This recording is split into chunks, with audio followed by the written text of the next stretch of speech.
바울이 아덴에서 그들을 기다리다가 그 성에 우상이 가득한 것을 보고 마음에 격분하여 회당에서는 유대인과 경건한 사람들과 또 장터에서는 날마다 만나는 사람들과 변론하니 어떤 에피쿠로스와 스토아 철학자들도 바울과 쟁론할세 어떤 사람은 이르되 이 말쟁이가 무슨 말을 하고자 하느냐 하고 어떤 사람은 이르되 이방인 신들을 전하는 사람인가 보다 하니 이는 바울이 예수와 부활을 전하기 때문이더라.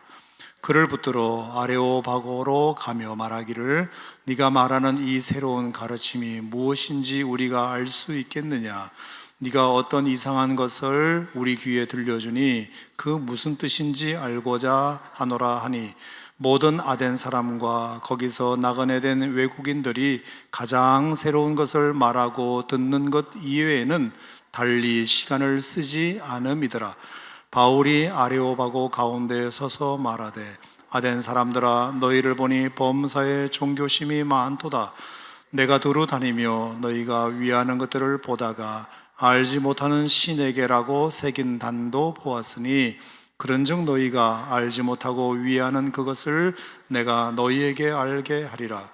우주와 그 가운데 있는 만물을 지으신 하나님께서는 천지의 주제시니 손으로 지은 전에 계시지 아니하시고 또 무엇이 부족한 것처럼 사람의 손으로 섬김을 받으시는 것이 아니니 이는 만민에게 생명과 호흡과 만물을 친히 주시는 이심이라. 인류의 모든 족속을 한 혈통으로 만드사 온 땅에 살게 하시고 그들의 연대를 정하시며 거주의 경계를 한정하셨으니 이는 사람으로 혹 하나님을 더더머 찾아 발견하게 하려 하심이로되 그는 우리 각 사람에게 멀리 계시지 아니하도다. 우리가 그를 힘입어 살며 기동하며 존재하느니라. 너희 시인 중 어떤 사람들의 말과 같이 우리가 그의 소생이라 하니 이와 같이 하나님의 소생이 되었은즉 하나님을 금이나 은이나 돌에다 사람의 기술과 고안으로 새긴 것들과 같이 여길 것이 아니니라. 알지 못하던 시대에는 하나님이 간과하셨거니와 이제는 어디든지 사람에게 다 명하사 회개하라 하셨으니 이는 정하신 사람으로 하여금 천하를 공의로 심판할 날을 작정하시고 이에 그를 죽은 자 가운데서 다시 살리신 것으로 모든 사람에게 믿을 만한 증거를 주셨음이니라 하니라. 그들이 죽은 자의 부활을 듣고 어떤 사람은 조롱도 하고 어떤 사람은 이 일에 대하여 내 말을 다시 듣겠다 하니 이에 바울이 그들 가운데서 떠나매 몇 사람이 그를 가까이 하여 믿으니 그 중에는 아레오바고 관리 디오누시노와 다말이라 하는 여자와 또 다른 사람들도 있었더라. 아멘. 자, 좀 긴 절을 함께 읽었는데요. 자, 오늘은 바울의 2차 전도 여정을 따라 바울이 도착했던 아테네, 성경에는 아덴이라고 되어 있는데요. 아테네죠. 아테네에서 있었던 일을 잠깐 묵상해 보도록 하겠습니다. 자, 여러분 여정을 기억하시겠지만 지금 바울은 2차 전도 여행 중에 있고요. 드디어 이제 드로아 환상을 보고 그가 이제 유럽으로 배를 타고 건너왔죠. 유럽 선교가 시작되는 시점인데 제일 먼저 들렸던 곳이 이제 빌립보였죠. 그리고 데살로니가, 그 다음에 베레아, 그리고 아테네. 우리가 이렇게 이제 따라오고 있습니다. 자, 그런데 바울이 지금 이렇게 지역을 옮겨가고 있는 이 여정은 사실 우리가 지금까지 봤듯이 바울이 자기가 원해서 이렇게 지역을 옮겨 다니는 것은 아닙니다. 빌립보에 갈 때는 드로아 환상을 통해서 성령의 음성을 듣고 갖다 치더라도 빌립보에서 사역을 재미있게 잘 하고 있는데 갑자기 빌립보에서 박해가 일어나는 바람에 어쩔 수 없이 빌립보를 떠날 수밖에 없었거든요. 그래서 데살로니가로 갔습니다. 데살로니가에서도 좀 이렇게 사역이 괜찮았다. 3주 만에 정말로 엄청난 번성이 일어났지만 또 유대인들의 박해가 일어나가지고 어쩔 수 없이 베레아로 쫓겨온 것 아닙니까? 자, 베레아에서도 뭔가 사역을 열심히 하고 있고, 특별히 베레아에서는 참 위로가 많이 되었어요.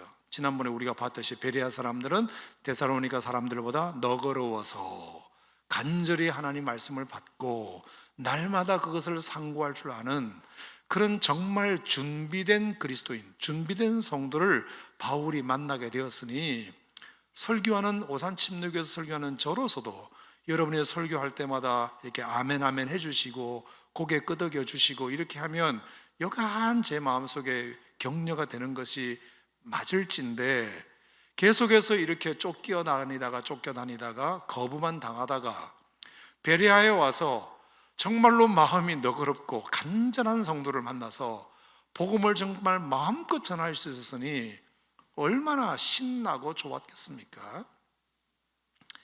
그런데 바울이 그 베레아에서도 오래 있지 못하고 또 쫓겨서 부랴부랴 급하게 나와서 도망치듯 나온 곳이 아테네입니다.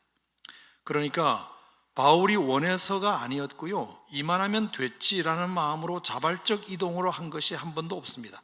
다 쫓겨서 도망치듯 나온 그런 여정이었습니다. 물론 그런 일을 통해서도 하나님은 자신의 하실 일을 이루기는 하시지만, 어쨌든 인간적으로는 쫓겨다니는 신세가 마음 가벼울 리는 없으리라, 그렇게 생각합니다. 자, 그래서 이제 베레아를 떠나 오늘 아테네까지 온 것도 그 이유로 왔는데요, 베레아에서는 정말 사람들이 좋았고 너그럽고 간절했던 그런 자리였습니다. 그래서 아마 바울은 정말 베레아는 정말 떠나기 싫다, 너무 사람들이 좋으니까 정말 설교할 만 난다, 목회할 만 난다, 이렇게 생각했을 텐데, 생각지도 않았게 베레아 사람들이 박해를 한 게 아니고 그 앞에 있는 데살로니가에서 사람들이 원정을 와가지고 베레아 사람들을 꼬드겨서 박해하는 참 이 기이한 일이 일어나게 됩니다. 그래서 너무 마음이 안 좋았습니다. 여기 베레아 사람들은 참 괜찮은데 그 전에 사람들이 여기까지 쫓아와가지고 막 박해를 하고 사람들을 선동하는 바람에 바울이 다시 아테네로 쫓겨오게 된 것입니다. 더더군다나 더 바울의 마음이 안 좋았던 것은 15절 말씀에 우리가 읽지는 않았는데, 바울을 인도하는 사람들이 그를 데리고 아테네까지 이르되 그에게서 실라와 디모데를 자기에게로 속히 오게 하라는 명령을 받고 떠나니라. 자, 그러니까 14절에 보니까 실라와 디모데는 아직 거기 머물더라, 이렇게 되어 있습니다. 그 너무나 급하게 보따리 싸서 나오는 바람에 바울만 빠져나왔지, 실라와 디모데는 여전히 어디에 있다? 베레아에 그대로 있는 겁니다. 자, 함께 사역하던 두 동력자가 함께 나오지 못하고 혼자 빠져나왔습니다. 일사후퇴퇴 그냥 중공군이 밀려오는 바람에 그냥 보따리 싸가지고 피난 보따리 해서 왔는데, 가족이 왔는데 중간에서 헤어졌다거나 아니면 가족을 두고 왔다거나, 그런 신앙민들이 얼마나 우리 민족에게 많았습니까?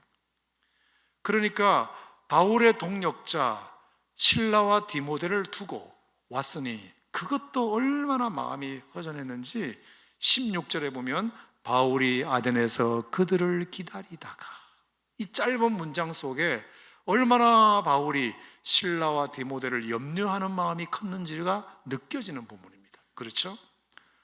이제나 저제나 실라와 디모데가 어떻게 됐을까? 나는 빠져나왔는데 실라와 디모데는 도대체 어떻게 됐을까?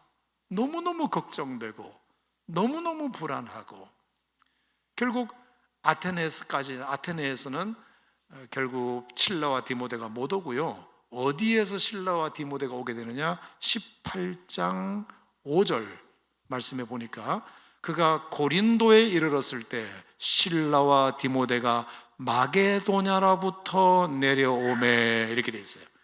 드디어 실라와 디모데가 마게도냐로부터 내려와서 조우하게 됩니다. 그가 고린도에 와서야 실라와 디모데를 만나게 됩니다. 그러니까 이 바울의 아테네에서의 여정은 쫓겨온 신세에다가 혼자 도망 나온 신세에다가 여가한 마음이 지금 안 좋은 게 여러분 느껴지시죠? 자, 그러던 중에 너무 마음이 가뜩이나 안 좋은데 베레아에서 그렇게 참 행복하게 사역하다가 정말 얼토당토하는 사람들로부터 박해를 받아가지고 신라와 디모데까지 남겨두고 혼자 빠져나온 이 마당에 아테네에서 너무나 우울하게 있다가 그래도 정신 차려서 나 혼자라도 뭘 할 수 있을까를 이제 찾아보자 하고 이제 아테네 시내 구경을 간 겁니다. 아테네를. 세상에. 그랬더니 어떤 일이 있었다? 16절 끝에 보면 그 성에 뭐가 가득했다? 우상이 가득한 것을 보고. 가뜩이나 마음이 너무 안 좋은데 혼자서 무슨 사역을 한번 해볼까 하고 시내 산책을 나갔다가 우상이 가득한 것을 보고 마음에 격분이 일어났다. 이게 오늘 설교의 핵심입니다. 격분이 일어났다. 자, 여기 우상이 가득한 것을, 그 성에 우상이 가득한 것을 봤다 그랬는데요, 실제로 말입니다. 여러분, 아테네는 파르테논 신전, 혹시 가보셨겠지만 헬라 문화의 중심지, 그리스의 아테네. 아테네 소크라테스, 플라톤, 아리스토텔레스 같은 유명한 철학자를 배출한 도시가 아테네잖아요. 그리고 머큐리, 주피터, 또 바카스, 제우스, 이런 여러 신들이, 정말로 얼마나 많은 신들이 있는지 기록에 의하면 아테네 시민 수보다 우상 수가 더 많다, 이렇게 되어 있습니다. 기록에 보면. 그 나라, 그 도시의 시민 사람 수보다 우상 수가 더 많은 도시가 아테네였습니다. 그러니까 온 도시 전체에 얼마나 우상이 가득한지 바울이 그걸 보고 격분이 일어납니다. 격분. 여러분 잘 아시겠지만 로마가 헬라를 이제 정치적으로는 정복을 했잖아요. 군사를 정복했지만 결국은 로마가 정치적으로는 헬라를 정복했지만 사실은 문화적으로는 헬라가 로마를 정복했습니다. 절대로 문화를 이 로마가 그릴 수가 없었어요.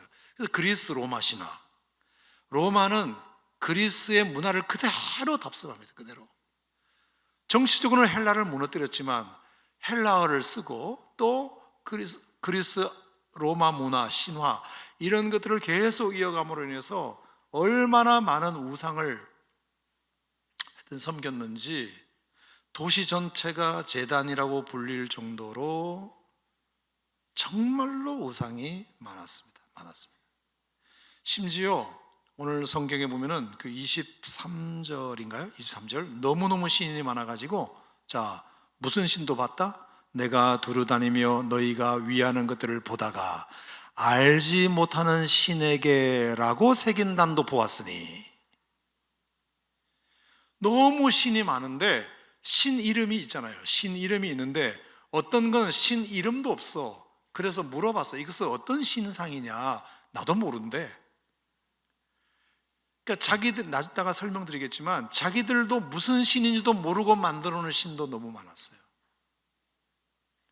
그걸 보고 바울이 격분했다, 너무너무 화가 났다, 이런 표현이 이 아테네에서 바울이 느낀 감정입니다. 안 그래도 우울하고 마음이 안 좋은데, 안 그래도 외롭고 쓸쓸한데, 안 그래도 베레아 사람들 생각도 나는데, 베레아 사람들과 아테네 사람들이 이렇게 비교가 되는 겁니다. 베레아 사람들은 너그럽고 신사적이어서 하나님 말씀을 간절히 받던 그 추억을 생각하고 있는데, 세상의 아테네는 도시마다 거리마다 사람 수보다 우상 수가 더 많을 정도로 이런 모습을 봤으니 얼마나 화가 많이 났는지. 자, 그래서 여러분, 아테네에서는 말입니다, 전도의 열매가 그렇게 많지 않았어요. 신기하게도. 자, 여러분 16장 34절을 보시면, 16장 34절에 빌립보에서 바울이 열심히 전도해가지고 루디아라는 자주장사를 전도했죠. 또 16장 34절에 보면은 빌립보 간수를 전도하는데 자, 34절 보세요. 그들을 데리고 자기 집에 올라가서 음식을 차려주고 그와 온 집안이 하나님을 믿음으로 크게 기뻐하니라. 그와 온 집안이 하나님을 믿는 전도의 아주 풍성한 열매가 빌립보에서 있었거든요. 자, 데살로니가도 보세요. 17장 4절. 그 중에 어떤 사람 곧 경건한 헬라인의 큰 무리와 적지 않은 귀부인도 권함을 받고 바울과 실라를 따랐다.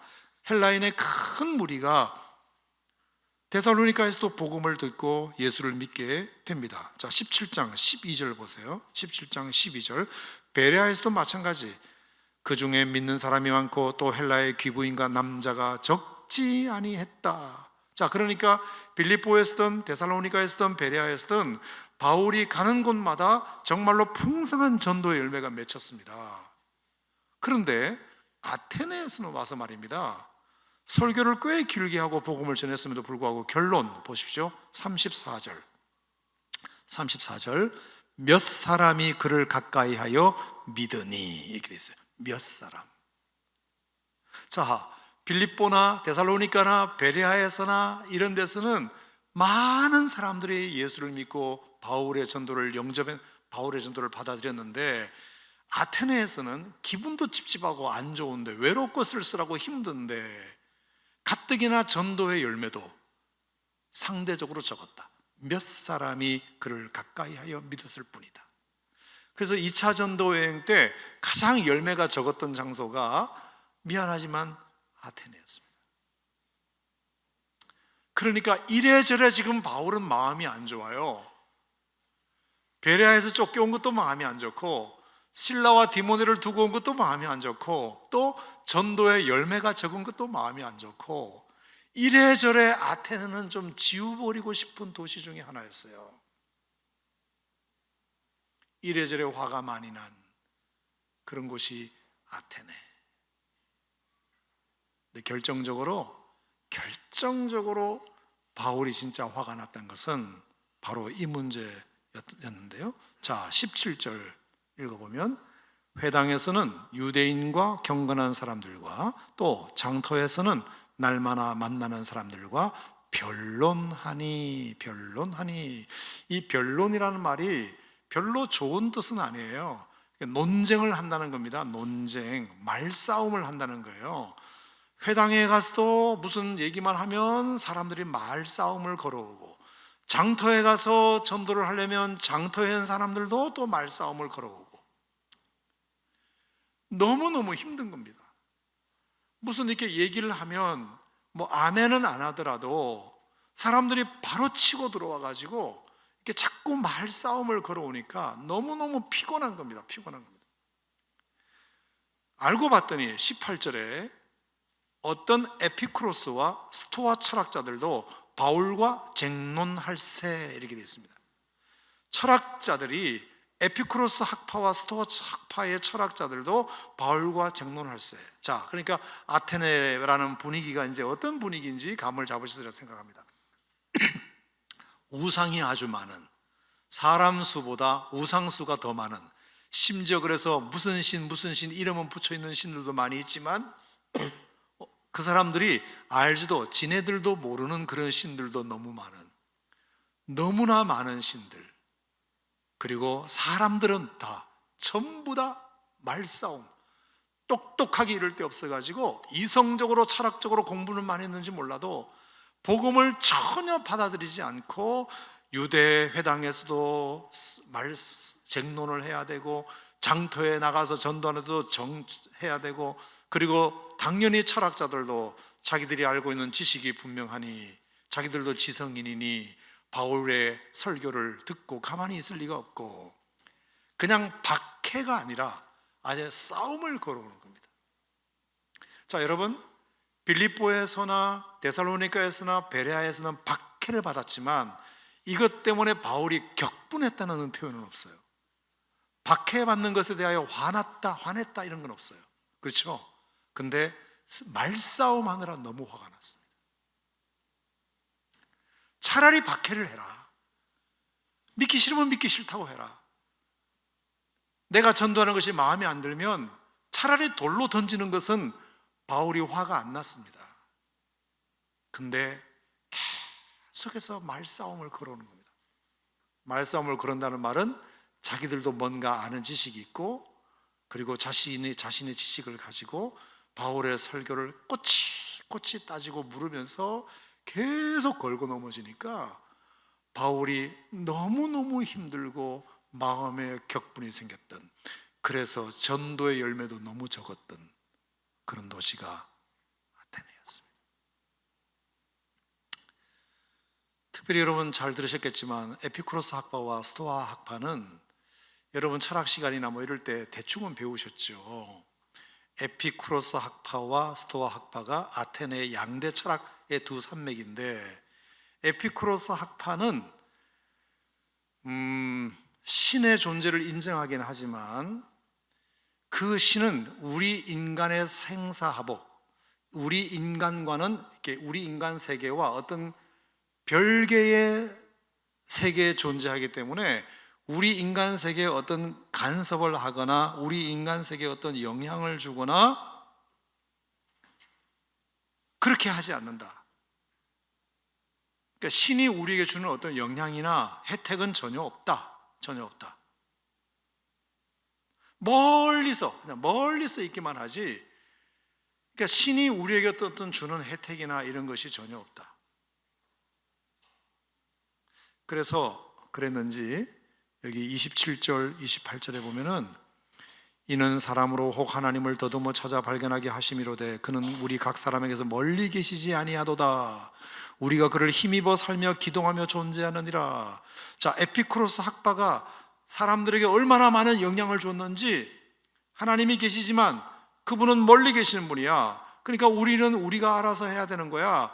그래서 인간의 행복이나 이런 것을 쾌락주의로 바뀌어가지고 얼마나 이 에로이즘 이런 것이 많이 발달되고, 그리고 육체의 쾌락이나 향락이 아주 이 체계적으로 논리적으로 만들어가지고 에피쿠로스 학파는 쾌락주의를 신봉했던 그런 사람들입니다. 그래서 신도 우리에게 쾌락을 주지 않으면 의미가 없는 거다. 굉장히 현실적이고 행복은 우리가 찾아야 되는 거다. 뭐 이런 주장들을 하고 있었던 것 같습니다. 자, 그러니까 그런 영향을 받았던 에피쿠로스 학파의 영향을 받았던 사람들이 아테네 시민들에게 잔뜩 있었기 때문에 복음을 전하는 것이 너무 많은 걸림이 되는 겁니다. 그들이 가지고 있는 사상이 너무 꽉 차 있으니까 그 사상이 예수 그리스도의 복음을 받아들이는데 철벽처럼 여겨졌던 것입니다. 스토아 학파도 마찬가지입니다. 여러분 아시는 제논이라는 사람이 스토아 학파의 창시자인데 철저한 이성주의자, 신은 한 인간의 이데아, 이상 속에 존재하는, 개념 속에 존재하는 그런 존재, 인간의 어떤 개념 속에 존재하는 존재. 제가 정확하게 표현하는 건 모르겠지만 제가 이해한 바는 이렇습니다. 저도 뭐 철학적 지식이 부족하기 때문에 조금 부족한 설명일 수 있는데, 제가 이해하는 건 이거예요. 자, 스토아 학파의 생각은 인간의 어떤 개념 속에 존재한다. 그러니까 인간의 어떤 개념이 생기면 그 개념에 맞는 신을 만들어내는 겁니다. 자, 예컨대 행복하고 싶다, 인간이. 그런 요구가 생기면 행복하게 해주는 신을 만드는 거예요. 행복을 만들어주는 신, 이런 거. 자, 아기를 많이 낳고 싶다, 그럼 다산을 주는 신을 만드는 겁니다. 부자가 되고 싶다, 그럼 풍요를 주는 신을 만들어내고, 전쟁에서 이기고 싶다, 그럼 전쟁의 신을 만들어내고, 대장장이가 이렇게 뭐 하고 싶다, 그럼 대장장이의 신도 있었어요. 헤파이스토스. 그 다음에 포도주가 많이 생산되었으면 좋겠다. 디오니소스. 정의의 신 제우스. 양육의 신 헤라. 사냥을 나가는데 짐승을 많이 잡아오고 싶다, 그러면 신을 만들어서 사냥의 신 아르테미스. 운동 경기에서 1등을 하고 싶다, 체육의 신 헤르메스. 내 어떤 욕망을 이루고 싶다, 아프로디테. 바다에 나갔을 때 이기고 싶다, 포세이돈. 음악을 하는데 음악을 좀 잘하고 싶다, 아폴로. 뭐 이런 식으로 인간이 가지고 있는 여러 가지 니드와 원트에 따라 필요한 신들을 다 만들어내는 것입니다. 그러니까 신이 그렇게 많을 수밖에. 마치 일본처럼 일본도 60만인가 600만인가 다 신이. 그게 사실은 우리가 지금 우리나라도 범신론으로 이게 사실 아류로 범신론 같은 이런 것이 다 스토아 학파에서 나왔다고 보더라고요. 그러니까 물에는 물신이 있고 바다에는 바다신이 있고 해는 해신이 있고 달은 달신이 있고 나무는 나무신이 있고 돌은 돌신이 있고 이렇게 애니미즘, 범신론.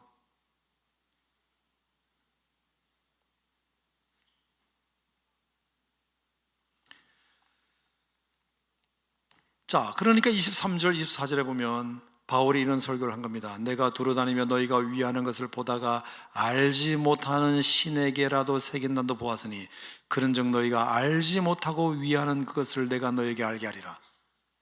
자, 하도 그렇게 인간의 그 만 가지 욕망을 전부 다 들어줄 수 있는 신들을 만들다 보니 내가 이것은 왜 만들었지도 모르는, 내가 알지도 못하는 신도 이제 막 생기게 되는, 내가 무슨 마음으로 이 신을 만들었지?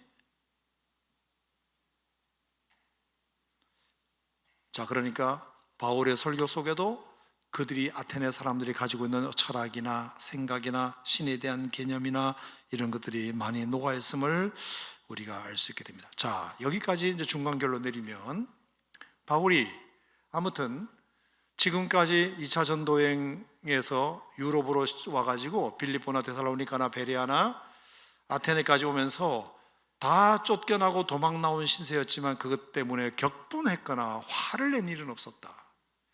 근데 이상하게 베레아에 와서는 그렇게 화가 나더라.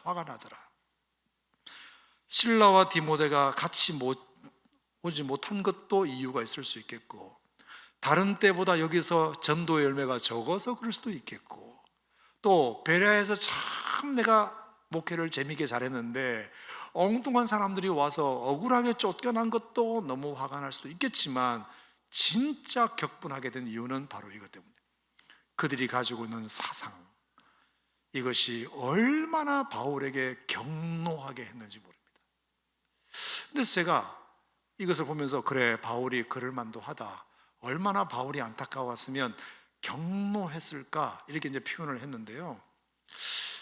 제가 이제 설교를 준비하다가 이것도 제가 마음속에 잘 안 드는 해석이더라고요.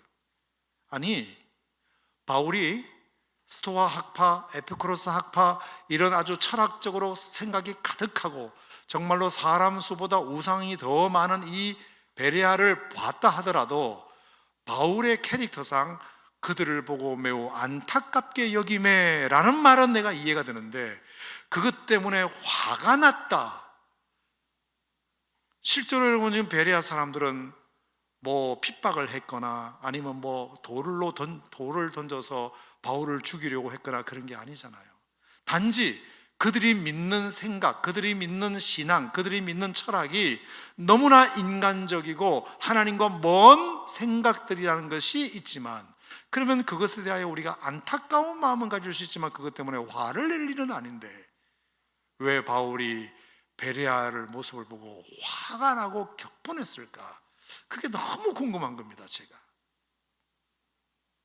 안타까워 여겼더라, 이렇게 하면은 눈물이 났더라, 이렇게 하면 이해가 되는데 격분했더라는 표현이 마음에 걸려서 찾아보니까 이 격분했다는 말이 성경의 다른 단어와 같은 헬라어를 쓰고 있다는 것을 알아냈어요. 그게 질투라는 단어예요. 질투. 그러니까 오늘 사도행전 17장 16절의 말씀에 격분이라는 말을 질투라는 말로 바꾸면 이게 이해가 됩니다. 바울이 아덴에서 그들을 기다리다가 그 성에 우상이 가득한 것을 보고 마음에 큰 질투가 일어났다. 인간적인 화가 아니라 이것은 하나님의 마음을 가지고 그 아덴을 바라보는 하나님의 마음이 어떤 마음이었느냐, 이거는 화가 나는 정도가 아니라 질투가 일어날 정도로 지금 바울이 보는 아테네의 상황이 그랬다는 것입니다. 자, 이 마음을 가지고 오늘 이것을 21세기 대한민국 오산 땅에 살고 있는, 그리고 오산 근처에 살고 계신 여러분들이 오늘 이 말씀을 가지고 한번 대입을 해보면, 정말 죄송한데 바울이 아테네 사람들 보고 격분했다, 너무너무 화를 냈다, 이 말이 마치 21세기 대한민국에 살고 있는 우리를 가리키는 말일 수도 있겠구나라는 생각이 드시리라 생각합니다. 자, 예컨대 에피쿠로스 학파 스토아 철학자에 대한 얘기를 잠깐 드렸습니다. 자, 에피쿠로스 학파는 나를 즐겁게 해달라, 신이고 뭐고 중요한 것은 나를 쾌락, 나를 즐겁게 해달라, 퍼니즘, 재미주의 있죠, 재미주의. 나를 재미있게, 끝없이 재미있게, 끝없이 즐겁게 해달라는 것이 에피쿠로스 학파이라면, 스토아 학파는 원하는 인간의 만 가지 요구를 끊임없이 내 맞춤형으로 들어달라, 그래서 내가 위로가 필요할 때는 위로의 신을 보내달라, 소망이 필요할 때는 소망의 신을 보여달라, 내가 사냥을 하러 나갈 때는 사냥 잘하시는 신을 보내달라, 내가 아이를 낳고 싶을 때는 풍요와 다산의 신을 보내달라, 내가 전쟁에 나가면 전쟁에 능한 신을 보내달라, 물고기를 잡으러 갈 때는 또 물고기를 잘 잡게 하는 신을 보내달라. 인간이 그때가 때마다 필요한 원트와 니드에 맞는 신들을 계속 만들다 보니 아테네에 그렇게 자기가 알지도 못하는, 이건 내가 왜 만들었지도 모르는 그런 신들이 많아졌단 말입니다. 자, 이것은 아테네 사람들의 니드였다고 치더라도 하나님을 믿고 있는 대한민국에 살고 있는 21세기 여러분들은 어떠냐? 우리가 하나님을 믿고 섬기되 하나님이 원하시는 내가 되려고 하기보다 내가 원하는 맞춤형 하나님을 여전히 우리는 갈구하고 있거든요. 내가 원하는 것을 설정해 놓고 이 원하는 것을 채워주면 좋은 하나님, 내가 원하는 것을 들어주지 않으면 나쁜 하나님, 안 계신 하나님, 별 볼 일 없는 하나님, 무능한 하나님. 여러분, 이것이 하나님의 마음을 격분하게 한다는 것을 알아야 됩니다. 격분.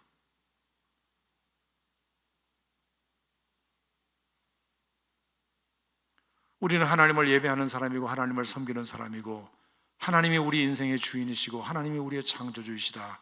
동의하십니까, 여러분? 그러면 우리가 그분이 원하시는 뜻에 우리가 맞춰드리는 삶이 우리에게 진짜 복된 일인데, 거꾸로 돼서 스토아 학파처럼 자기들이 어떤 개념을 만들어 놓고 이 개념을 충족시켜주는, 자기들이 어떤 니드를 만들어 놓고 그 이 니드를 채워주는 어떤 신들을 자꾸 만들어내다 보니 아테네에는 자기가 왜 만들어지도 모르는 신들만 많아지는,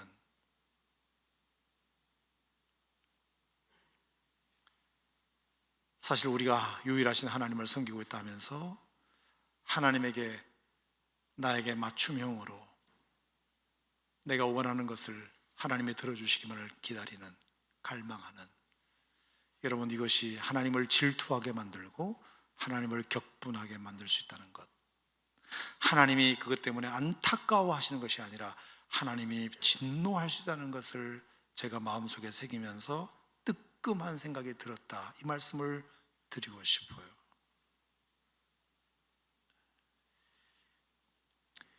23절 말씀에 보면 바울의 설교 중에 이런 얘기 있습니다. 22절에 보면 바울이 아레오바고 가운데 서서 말하되 아덴 사람들아 너희를 보니 범사에 종교심이 많도다. 이 말도 그 말이에요. 제가 복음반에서 가르칠 때 종교인과 신앙인을 이렇게 이제 구분해 드리고 있는데, 신앙인은 말입니다, 목적이 종교인과 달라요. 종교인은 더 얻으려는 사람이고 신앙인은 더 변하려는 사람이에요. 마음을 새롭게 함으로 변화를 받아 하나님의 선하시고 기뻐하시고 온전한 뜻이 무엇인지 분별해가는 것이 신앙인입니다. 근데 종교인은 뭐냐면 사도행전 3장에 성전 미문에 앉았던 나면서부터 못 걷게 된 이가 베드로와 요한이 제9시 기도 시간에 성전 미문으로 들어가려 할새 베드로와 요한이 그날따라 그 나면서부터 못 걷게 된 자를 주목했을 때 웬일인가 싶어서 이 사람이 베드로와 요한을 쳐다보다가 그때 그 표현 중에 하나가 무엇을 얻을까 바라보거늘 이렇게 되어 있습니다. 무엇을 얻을까? 자, 성전 미문 앞에 언제부터 그가 거기에 앉아 있었는지 몰라도 분명히 짧은 세월 거기에 앉아 있었다고 보이지는 않는데 성전 바깥에 앉아서 성전 안에 들어가지도 못하고 성전 바깥에 앉아서 성전의 마당만 밟는 신자, 그 성전의 마당만 밟는 신자의 특징은 뭐냐 하면은 무엇을 얻을까? 오늘도 내가 무엇을 얻을까? 이게 종교심이 많은 사람들입니다. 어떻게든지 우리가 하나님이라는 분을 이용하여 도구로 사용하여 그 분으로 말미암아 내가 무엇을 얻고 싶어 하는 겁니다. 내가 직장에서 얻을 수 없었던 것, 내가 학교에서 얻을 수 없었던 것, 내가 가정에서 얻을 수 없었던 것을 교회 와서 내가 얻고 싶다는 마음이 내가 하나님으로 말미암아 더 변화되었다는 마음보다 더 큰 사람들은 종교인입니다. 하나님이 분명히 하나님을 믿고 기도하는 사람에게 뭔가 우리의 필요를 채워주시는 분은 맞지만 그보다 더 큰 목적은 내가 하나님으로 말미암아 믿음으로 말미암아 내가 어떻게 더 하나님의 선하시고 기뻐하시는 온전한 뜻을 알아가도록 마음을 새롭게 함으로 변화를 받을 것인가, 이것이 목적이 더 큰 사람은 신앙인이고, 내가 변화되는 것은 둘째치고 내가 이것을 통해서 뭔가를 얻어야 되겠다, 내가 요구하는 것을 기도를 통해서 관철시켜야 되겠다, 이 마음이 더 크면 미안하지만 종교인입니다. 종교심, 신앙심이 아니라 종교심. 여러분, 그 마음이 더 큰 사람들에게 하나님이 지금 갖는 마음은 안타까운 마음이 아니라 격분하는 마음이라는 거예요. 야, 너무 안타깝다, 너 어떻게 생각이 그거밖에 안 되니, 참 마음이 안타깝네가 아니라 하나님이 지금 그것 때문에 격분하신다는 것을 기억해요.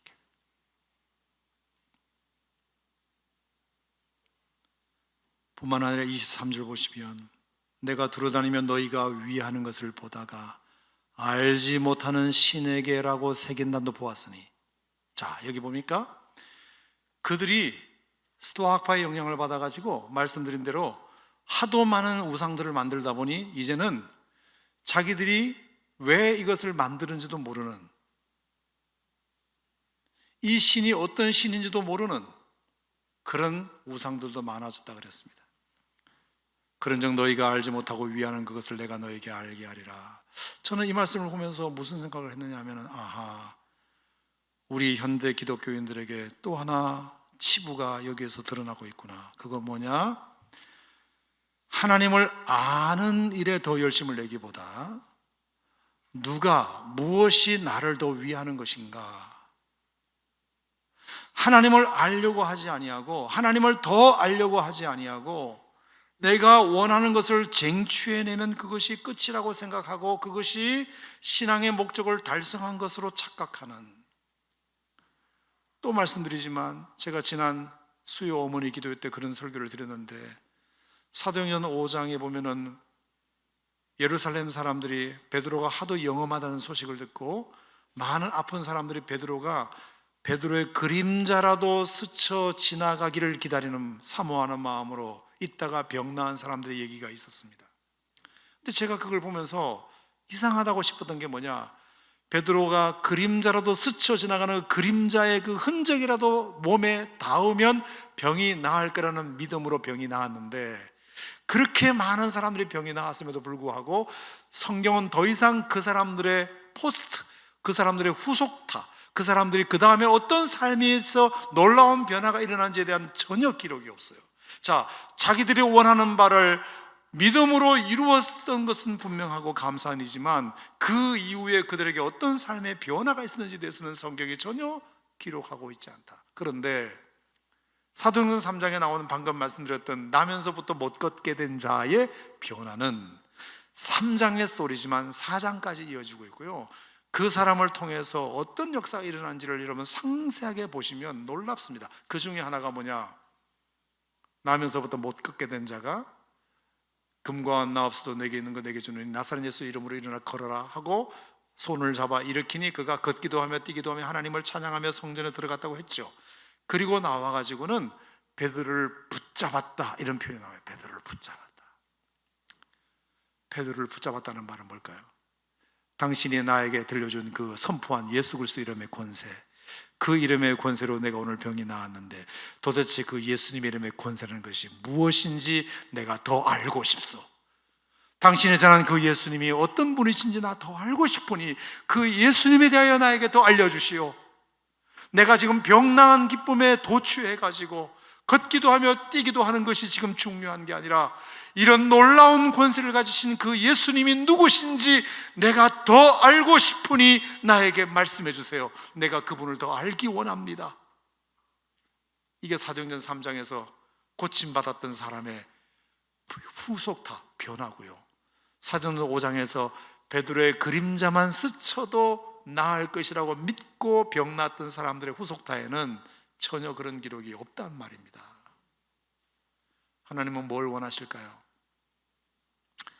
여러분이 원하는 어떤 소원하는 바를 믿음으로 기도해가지고 하나님께서 그 문제를 해결해 주시는 것을 진짜 원하실까? 아니면 내가 너에게 베풀어진 그 응답과 기적을 통해서 네가 나를 더 알기 원한다.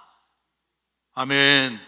네가 나를 더 알기 원한다. 나에게 좀 더 관심을 가져주길 원한다. 내가 해준 어떤 기적에만 관심을 갖지 말고 그 기적을 베푸신 내가 진짜 누구인지 너 알고 싶지 않니? 그거예요. 여러분, 솔직히 말해서 저를 비롯하여 우리 한국교회 성도들 가운데 내가 열심히 기도하고 믿음으로 기도해서 나의 손하는 바를 이루는 것으로만 신앙이 끝났다고 생각하지 말고 그 일을 통해서 그 이름의 권세, 그 이름의 능력, 그리고 그분의 이름이 가지고 있는 존재, 의미, 가치, 이런 것에 대하여 내가 주님을 더 알기 원합니다. 이것을 통해서 내가 하나님을 좀 더 알아가는 계기가 되기를 원합니다. 우리가 그렇게 믿음으로 나아가지 못하면 하나님의 격분의 대상이 될 수 있어요. 격분. 안타까워가 아니라 격분이 일어날 수 있다. 하나님이 질투하실 수 있다. 나를 더 원하는 것이 아니라 내가 해준 무엇을 더 좋아하는구나. 그건 그냥 결과물일 뿐이고 너는 정말 나를 얼마나 알기를 원하는데.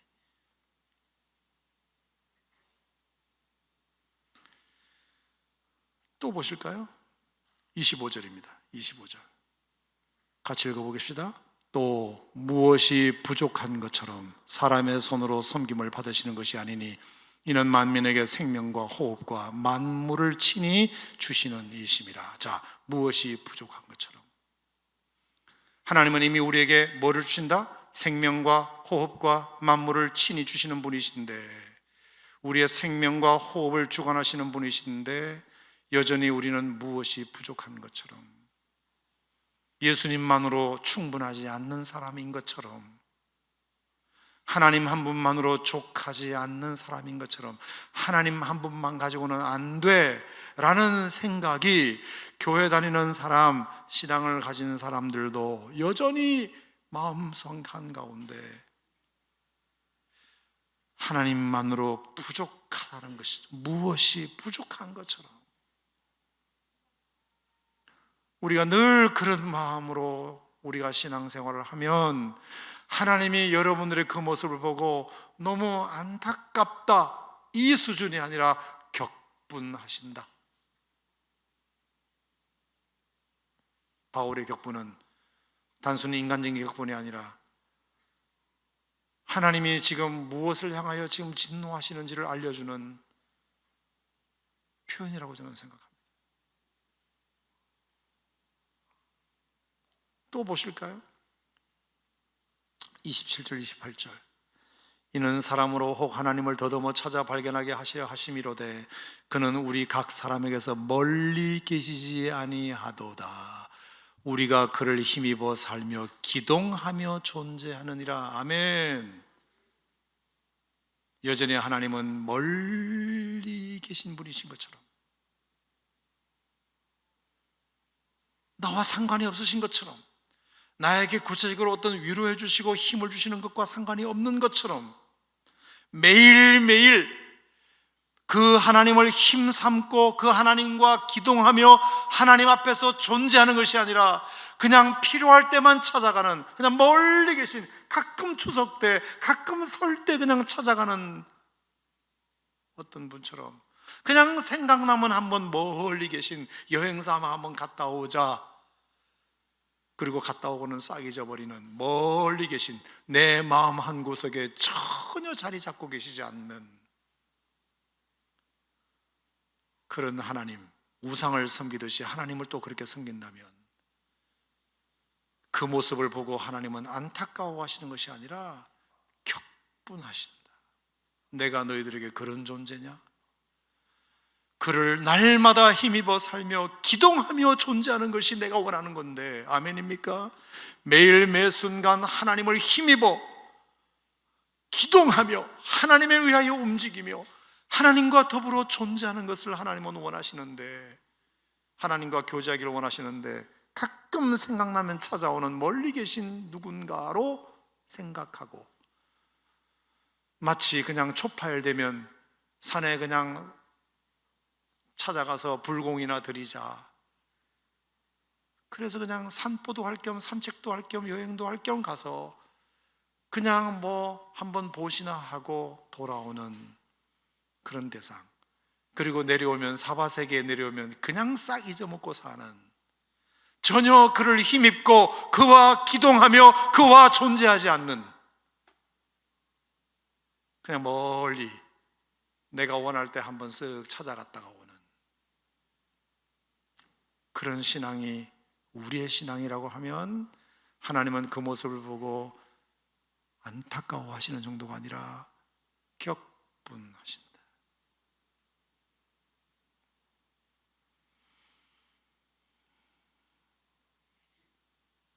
뿐만 아닙니다. 29절 마지막으로 또 보시면, 이와 같이 하나님의 소생이 되었은즉 하나님을 금이나 은이나 돌에다 사람의 기술과 고안으로 새긴 것들과 같이 여길 것이 아니니라. 금이나 은이나 돌에다 사람의 기술과 고안으로 새긴 것들과 같이 여길 것이 아니니라. 사람의 기술, 사람의 생각으로 하나님을 컨트롤하는 것입니다. 컨트롤. 사람의 기술과 고안으로 새긴, 신이 사람에 의해서 만들어지는 겁니다. 신이 인간을 만드는 것이 아니라 인간이 신을 만드는 거예요. 사람의 정교한 기술과 고안으로 만드는 겁니다. 인간이 하나님을 만들 수 있다고 착각하는 겁니다. 하나님이 안타까워하는 것이 아니라 하나님을 격분시키는 겁니다.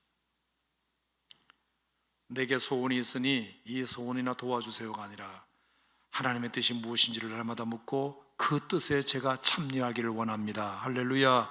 그것이 하나님의 뜻에 나를 맞추는 거지. 하나님이 나를 만들어가는 거지. 내가 하나님을 날마다 만들어가는.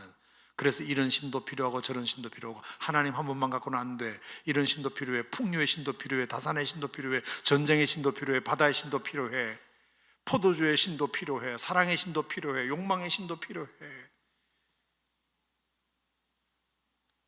여러분, 이렇게 되니까 우리가 하나님을 믿긴 믿되 하나님의 마음에 기쁨이 되는 것도 아니고, 하나님을 안타깝게 하는 것을 넘어서서 하나님을 격분시키는 일이 되는 것입니다. 자, 여기까지. 제가 다시 반복하지는 않겠지만, 아테네 사람들을 보고 바울이 격분한 이유가 단지 베레아를 떠난 허전한 마음에서, 단지 전도의 열매가 적다는 것 때문에, 단지 실라와 디모데와 헤어져서 외롭다는 것 때문에가 아니라, 아테네에 와보니 정말로 안타깝기 그지없는 이 우상 덩어리가 가득한 것을 보고, 하나님이 우상을 가장 싫어하시는 거니까 하나님의 어떤 격분하는 마음을 그도 느껴서 자기를 돌 던지는 사람들에게도 내지 않았던 화를 이 사람들에게 지금 격분하고 있는 이유가 뭐냐? 말씀드린 대로 당신이 하나님이 뭐해? 날 즐겁게 한번 해봐. 종교심, 내가 변화되려고 하진 않고 내가 더 원하려고만 하는 그런 마음, 내 소원을 이루면 되지 하나님을 더 알려고도 하지 않는 마음, 하나님만으로 뭔가 부족한 것처럼 늘 여기는 마음, 하나님을 멀찌감치 두고 내가 필요할 때 그냥 찾아갔다가 오고 갔다 오면 싹 잊어버리고 그냥 하나님 없이 살아가는 이 삶의 모습들, 사람의 기술과 고안으로 인간이 하나님을 만들 수 있다고 생각하지 하나님에 의하여 인간이 만들어질 생각을 하지 않는 교만함, 이 모든 것들이 하나님을 격분하게 하는 일들이었다. 그래서 아테네에서는 바울이 그렇게 마음이 속상하고 격분할 일이었다는 것입니다. 사랑하는 오산침례교회 성도 여러분, 설교는 이렇게 했지만 사실 저도 이것에서 자유하지 못합니다.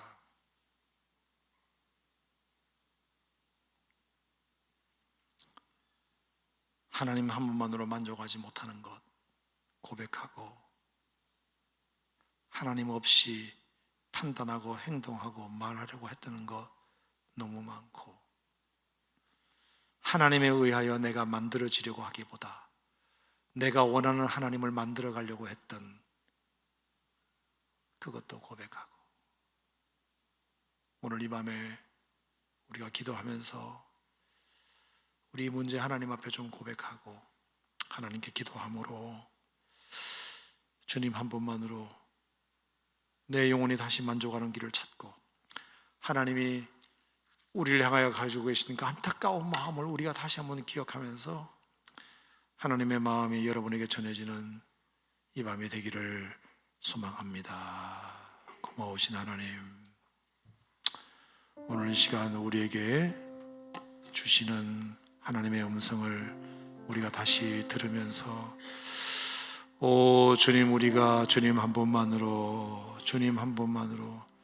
무엇이 부족한 것처럼 살지 말고 하나님 한 분만으로 솔로 디오스 바스타, 하나님만으로 충분합니다. 이 고백이 다시 우리에게 회복되는 밤 되게 해 주시옵소서. 이것이 나의 힘, 이것이 나의 노래, 이것이 내 소망의 이유, 이것이 나의 모든 것 되게 하여 주시옵소서. 예수님 이름으로 기도합니다.